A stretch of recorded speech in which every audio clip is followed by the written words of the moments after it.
This is an astrolab 2,000 years ago, prior to the age of Pisces, back in the age of Aries, 0 BC back to roughly 2000 BC.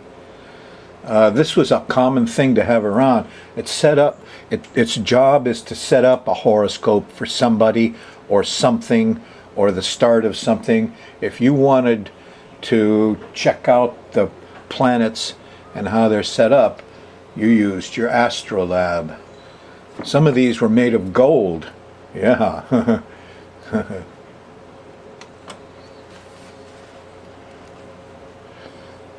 Now, if you're doing really fine work, you just build big. Yes.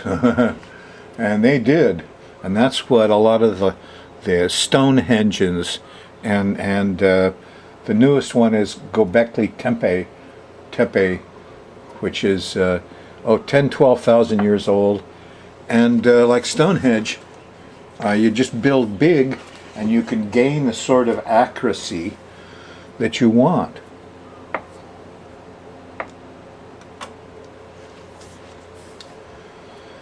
And of course you can't beat the Antikythera mechanism. A box with hundreds of gears in it, hand crank it, you could set a horoscope up for any time you wanted, past or future. A rich man's astrolab. Anyway, welcome. This is Rollin Frost, Kona astrologer, and this is show 989, 989 weeks. I've been doing this. I started with very basic astrology, and now we've come down to providing you with useful information, rather like Ben Franklin's almanac. Every week, thanks for stepping in here and letting me bend your ear a little bit. I got a lot of stuff to tell you about, and some of it is quite wonderful, others a little scary, but we're going to put some information on it and make it more interesting and enjoyable for you. So we start with the sky mirror. By the way, the title of this show is Astrology, Ancient Science in the Modern World. That's what I've been doing here. And the more you respect the ancient world, the better. So here's a chart I've drawn up for you, and look at that. Yeah, I made Neptune really big, and the waters in the glass are, a little winey, like a red wine is Neptune, along with liquids and waters. But this guy is he's standing up and acting out on the world stage for a little while, because he stops in the sky on November 18th. And all these planets move 3 steps forward, 1 step back, 3 steps forward, 1 step back, because our Earth is going around the sun at a different speed than these other planets. So sometimes they appear to go backwards. At any rate, when they slow down and stop to change direction is when they act out on world stage. Come back here, slow down and stop. We call these stations, and off they go. So the station of Neptune is Wednesday the 18th, 6:33 a.m. And the closer you get to that point in time, the more your consciousness will be permeated by Neptune. Come fill the cup. And in the gentle fires of spring, the winter garments of repentance fling. The bird of time is all aflutter, and the bird is on the wing. Have a glass of wine. That's Omer Khayyam from my youth. So here's the way it looks. You still got Mars and Venus stuff going on. They've kind of gone by Jupiter, but they're still, within harmony. Venus is at 5 Libra, and the Mars is at 0 Libra. It's 5 degrees off when you start your week. That's where you are now. Now you'll notice that, towards the end of week, Venus goes all the way to 17 degrees, and Mars only makes it to 6. So, Juliet is leaving Romeo. She leaves and gets away from him.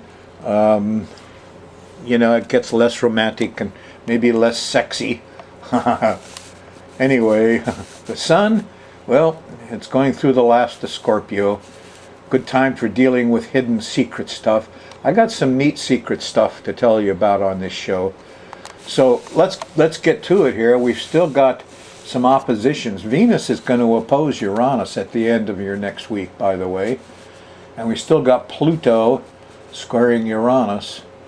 And what I didn't mark in here was Saturn, squaring Neptune. That really puts a different look on it all.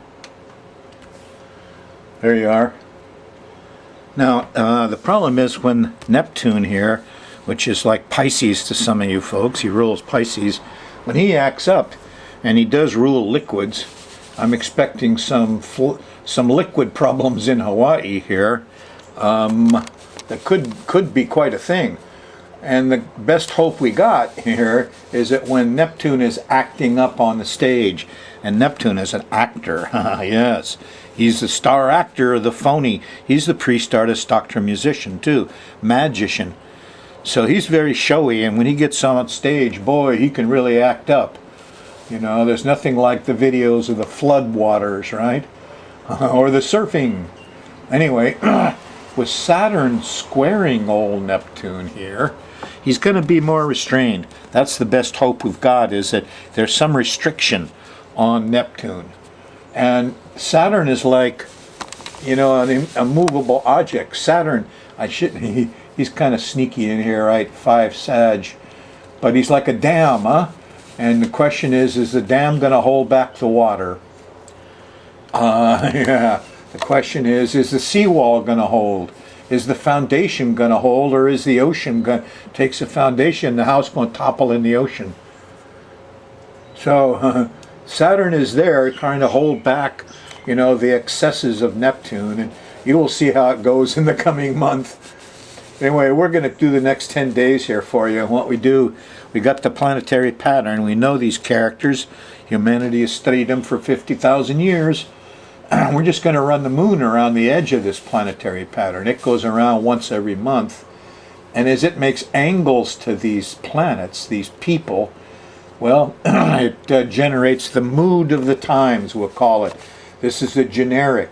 This is not necessarily your chart. So if you're on Friday, goodness, that's Friday the 13th. All the action was Thursday night. Thursday night, here the moon went by Saturn and squared Neptune, and you know, everybody was worried whether the dam was going to break or not. Who's going to hold back Neptune? Well, the moon's in Sagittarius. That's his mutable fire sign here. And on Friday, you're still going to feel a little bit, whoa, I don't know if we're all safe or not. And Friday afternoon, here's the square to Jupiter. People are overdoing it. Too much noise, too much. But finally, in the middle of the day here, when it squares Jupiter, and if all those people will calm down, it trines Uranus, the moon does. And common sense clicks in and settles out a little bit. Hopefully. It should hold through Saturday in the middle of the day, when the moon leaves Sagittarius and goes into Capricorn, becomes much more business-like, huh? Yeah. And so the thing is, it starts with a square to Mars, and everybody's impatient and angry here Saturday afternoon. If this is an afternoon of sports, look out. There's going to be tempers fly. There's going to be fights on the field. Nobody's going to like Mars very much, and you may find yourself impatient and angry Saturday, you know, middle of the day, the afternoon, early evening. Well, ask yourself what you're protecting. It's your refusal to do the physical work that's got you impatient and angry. Sunday morning, we got a square to Venus. Yeah, Juliet's not happy either. I couldn't get any rest Saturday night. Well, sweets weren't good for you Saturday night or Sunday morning. But here's a sextile to Neptune really early. Now you could use this for a good session in church. Yeah, I mean, Jesus is really good. Neptune. You get the better side of this guy Sunday morning. It's very early. We're talking here 4 or 5 in the morning in Hawaii. So, but at least it's a sextile. See the little symbols here, if they're, the blue ones are for sextiles and trines. The red ones are for squares and oppositions, which mean tension and energy and obstacles and difficulties. The blue ones, the sextiles and trines, they just happen and things flow along beautifully. So the music sounds good Sunday morning, but don't let down your guard, because the moon's in Capricorn. It's going to hit Pluto, and Pluto is panic. Yes, and there it is, you know, Sunday around dinner time. And once you get that eek, a bug feeling, eek, a volcano, eek, a, you know, something going on, you kind of feel in that state. And the square to Uranus, we're getting used to it now, been around for a year or more, produces a lot of isolation. This is a shaking, scary point that happens once a week, and it's gone to Sunday afternoon. It's going to move back into Saturday in the next, it moves backwards because of our calendar, but anyway, don't expect that you're going to have a nice, easy Sunday afternoon. No, it's not going to be like that. There is a sextile to Jupiter. No, wait, it's a trine to Jupiter. So there's some nice, easy information comes up late Sunday night, just about the time you're feeling shaky and most isolated. Maybe some truth will take some of the shake out of that. Monday morning, moon's still in Capricorn on the 16th. And in the afternoon, you can get some stuff done. Here's a sextile to the Sun and Mercury. Make a plan, get organized, not bad at all. Tuesday the 17th, the moon goes into Aquarius. And you're in for a fair good time here. Tuesday morning, there's a trine to Mars. The moon trines Mars. Get out there, be young, do physical stuff, pick something up, change something, protect something. It's well organized, okay? Yeah, Saturn is helping here too. It's like the general and the troops are together. First comes the work, then comes the organization Tuesday morning. So you should get up well organized and ready to go. Good for you. There'll be rewards Tuesday night. Here's a trine to Venus. There's some sweets, some loving, some sexiness around Tuesday night. Enjoy. Wednesday morning, we got a nice sextile to Uranus on the 18th. And Uranus is the higher mind. Uranus is astrology, common sense, science. Of course, not all science is perfect common sense, but there is arguments. Anyway, you should feel pretty independent and technically bright Wednesday morning, the 18th, with that sextile to Uranus. And it kind of wears off as you go into Wednesday night. Wednesday night, here's a square to the Sun, and your plans aren't working out, and you kind of lost your ambition, and better go to bed early Wednesday night. Thursday, the 19th, moon's in Pisces, and that means Neptune time, huh? And now Neptune stops on the 18th. That's Wednesday, and in the morning. So here the moon's going by Neptune Thursday, and boy, it's gonna be strong. Usually I've noticed that the Pope does Neptune very well. He's got a line to the religious Jesus higher heart thing. That's Pisces Neptune, and he oftentimes comes out and does things. Should be there Thursday. But you can see he's surrounded by difficulties. It starts with the square to Saturn. And here's, we haven't got enough. Something isn't right. This is water. We're running out of water. Up the line, this Saturn squaring Neptune's not going to go away. There's going to be rationing of water next year. Going to be some now, maybe. Should come up here on Thursday. So here comes both the good side of Neptune and the bad side. First you get over the scariness, the middle of the day, Thursday, and then you turn on your favorite music, religion, art, open and go out and sit with the birds. You know, if you're a Taoist like me, birds and butterflies are the better teacher. So I'm looking forward to this. but there could be some bad smells, and it could start to get scary. And in Hawaii, this is a danger point. We got water problems, and if you haven't already had some by the time you get to here, a lot of them are going to crop up. And I'm not sure what they are. No, I'm in a quandary. I'm caught between some kind of tsunami thing going on from Neptune. See the little tsunami wave there? and just plain a 500 or 1,000 year storm, a rainwater thing. So water coming down the mountains at you, or water coming in from the ocean at you. It's water, it's liquids. It comes in kind of slowly and ramps up. FEMA says, you know, hide from wind, run from water. So you got to keep your eye on it a little bit. And by Thursday, you could be fully enmeshed in, you know, maybe you're floating in here someplace. You know, this is, so I'd like to say, oh yeah, this is just blissful, good music, good religion, art, color. But I'm afraid with Saturn squaring them, the dam may have broken, and you could be in some Neptune crisis, in which case you're going to feel lost. That's what Neptune does. I'm lost. I don't know where I'm going. It's like, you know what it's like when you get really drunk. Well, anyway, that's Thursday, and you might get a little better handle on it with the trine to, or sextile to Pluto. That's 2-3 o'clock in the morning, Friday morning. But probably not. It's opposition to Jupiter. The moon opposing Jupiter says we've had enough thunder and lightning.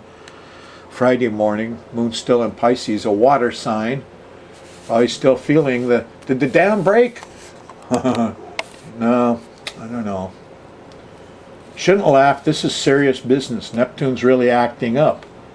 And this can result in all sorts of stuff. Confusion, thievery, bliss, religious enlightenment. There's two sides to this little fish here, you know. Neptune, one side is Jesus and some of the most wonderful, blissful stuff ever. I mean, think about it, 2,000 years of the age of Pisces, and these religions have ruled. And this is the guy who runs the religion. Got to ask yourself, is Muslims and Jews and Christians, are they successful cults? You know what a cult is, huh? Some cults just fizzle right out, little Neptunes that don't last. Some cults grow and grow and grow until water's like that. Comes up and up and up and up. And the wave comes in, and the water down the mountain gets bigger and bigger. How big? I don't know. You'll find out more Friday morning. Finally, the moon goes into Aries. Here Friday night, we feel like we all need help. Yeah, the moon's going by the south node here. We need some help. We're looking to the leaders, the sun trine here Friday night, Saturday morning. I don't know. We're a little impatient and angry Saturday in the middle of the day. The moon opposes Mars. Then it trines Saturn, and in the after we get angry, we finally get a plan. When Saturn comes in and the manager's there and says, look, you just can't get angry and hit the thing with a bigger hammer. Got to have a plan. That's Saturday the 21st. Hope you got prepared for all that water. A little panicky Saturday night. Here's a square to Pluto. Here's the old Uranus-Pluto square again. And it's early Sunday morning. The moon square hits that square to Pluto, and the panicky thing starts 2-3 o'clock in the morning in Hawaii. I hope it's not sirens again waking us up in the middle of the night. Oh, shakiness. It's shaky someplace in the Pacific Rim. Nice thing about Neptune, if it's the tsunami stuff, you get some warning, huh? Well, anyway, here's Venus opposition. Peace and quiet's pretty much destroyed with the alarm bells that are going off on Sunday the 22nd. Not exactly a peaceful Sunday with that Uranus-Pluto square going off. I've got a note here that there's a full moon coming up on November 25th, and it's a 3 Gemini. It's on the USA chart, rising sign. We had a full moon on the rising. USA gets a little nutty and lunatic-like for the next month. On top of that, Saturn's in Sag opposing the rising sign, and we're scared of others. On top of that, President Obama's home is a worry for him in his personal chart. So we're about to enter this time of difficulty. Now, I don't. If this is Hawaii, boy, it's a big thing. But there's other things going on, and there could be some West Coast quakes and some reasons why the USA is hitting a large event themselves. Okay, and it might even make our large event in Hawaii seem a little smaller.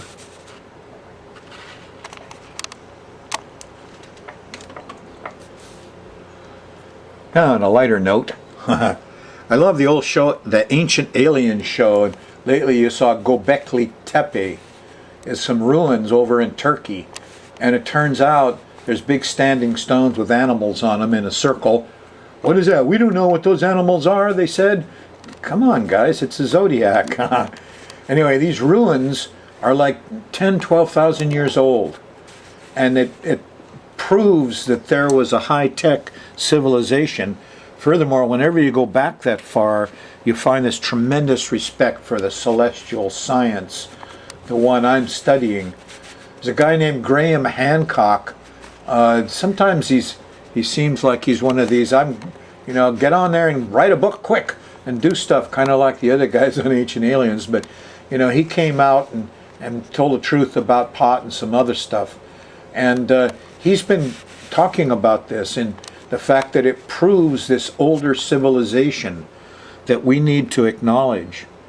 I mean, most of the people in school will think when you went to school, you were told, oh, we're at the top of the peak here, and the further back you go in time, the stupider humanity is, right? And so we invent more things and all this stuff. Well, it turns out it's not like that. It's more like this. And what happens is you have highs and lows of civilization and technology and consciousness. And man has been the same people were alive 50,000 years ago. The same exact people as you. They thought as well as you, maybe better because they had organic diets, I don't know. Anyway, we lost a lot of it. And this is about some proof that it was there, and it's not like this. And civilization just doesn't go back to the Fertile Crescent and we're all atop. This is, kind of like the religious thing. We're the best. No. There was some that were better than us back here. And then back here, 10,000, 12,000 years ago. Oh, boy. So, no respect for ancient times. But this is a chance to get some proof. Now, another thing I want to touch base on. Super aliens. You remember I made that little prediction a while back about an alien. Because the new moon opposed Uranus. Well, what happened is that they came out all of a sudden and said, the astronomers, they're looking for planets, and they found KIC 8462852, the sun, and this didn't have a round planet going around it. It had a whole bunch of odd, unusual things going around it. And to these guys, this is 1,500 light years away, which isn't too far. But to these guys, it looked like structures. I mean, okay. And next thing you know, I got some things showed up. And there's guys that have said, okay, if the universe is 6 billion years old, there could be some really old civilizations. They could have gone a long ways. So they said, we're a stage 1 civilization, burning coal and stuff. Stage 2, they start to get energy from the sun. A stage 2 civilization might be, instead of 50,000 years old like we are, it could be 5 million years old, and they might harvest the energy from the sun. And if they do that, that's what these guys might have spotted, because there's something going around this sun that looks a little like a civilization capturing the energy from the sun for their own use directly, with huge megastructure things. And eek, an alien. If the aliens built that thing, oh boy, wow. Another interesting thing, you remember with Ben's almanac, I got interested in the 7 stars and their setting and their rising. Who are these 7 stars? Was it the Big Dipper? Was it the Pleiades? Wow. Well, here's another piece of the puzzle. Turns out, what I saw, I think Ancient Aliens or something, the Washington Monument lines up with the point on the Washington's monument here, and when you look at this, it was designed to point at the Pleiades. Yes, at the Pleiades. Woo. So I got a lot more checking up to do, but it seems like there's a pond here too, a reflective pond. So if you sit at the Washington Monument, you can see that this big. You know that these things originally in Egypt were built so you could spot the sun going by the top of the sky, the no shadow day.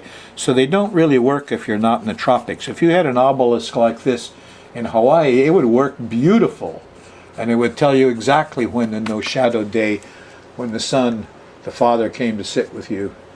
But anyway, is it possible Washington, D.C. was designed by people revering the Pleiades? Kind of looks like it.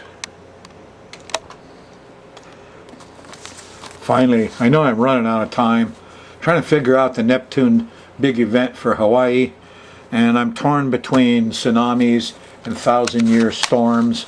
I started looking around the Ring of Fire for quakey places, and it's a little disturbing because I looked at the LA area, very quakey. We could have quakes there. I looked at the San Francisco Bay Area, a little bit of quakey. I looked at the Seattle Cascadia stuff, I don't see much there. I looked at Chile, it's quakey. I looked at Western Australia and up above that, very quakey. But you know, this time in the world, there's an awful lot of quakes around the Ring of Fire. Now, thanks for tuning in. Thanks to the Hawaiian brothers up on the mountain. Yeah, special mahalo to them. They're doing wonderful stuff for all of us. Ha ha ha ha.